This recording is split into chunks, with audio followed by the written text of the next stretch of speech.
with consultant Michael Geoghegan, who is in Victoria, BC. Michael, first I want to ask you this. Your response, or what kind of response do you expect from countries like France and like Canada, considering everything that's going on?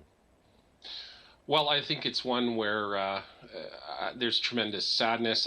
Unfortunately, there's less and less shock as these atrocities are carried out, and it's one of those things where I think there's also an increased recognition that the freedoms and values we took for granted and what we may refer to as team civilization are under attack, and so therefore we need to set aside partisan differences, and we need to ensure that our democratic values, our secular values, do triumph in terms of this century and this millennium. Now, domestic politics, the government making a big change. The Minister Fantino is out, Erin O'Toole in. Problem solved? Well, certainly I think it's a step in the right direction.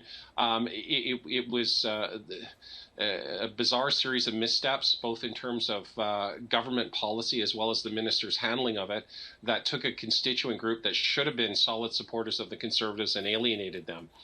Clearly, there's a lot of work that needs to be done and not a lot of time to do it. But certainly, when we ask people, to sacrifice their lives and their well-being, to fight for us, be it Afghanistan or where have you, and those people come back injured physically and or mentally, we should also be prepared to pay the bill in terms of providing rehabilitation support, counseling, and whatever they need in order to successfully reintegrate into society. It is part of the cost of having a military, and it's high time governments, not just our own, but all Western governments recognize that. Is there enough time to reset the relationship with veterans between now and the election, whenever that is?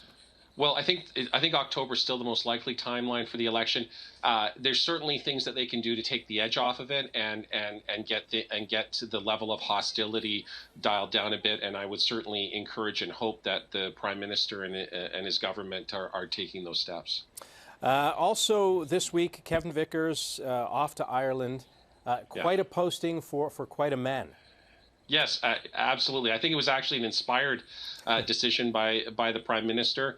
I know it's one that'll be well received in Ireland. We're sending over a hero, and also it's one that I think all political parties see as well deserved. And this guy has literally been a defender of parliamentary democracy, and I think he will do an excellent job of representing Canada and Canadian values. Absolutely. Political consultant Michael Geoghegan, thank you very much for joining us.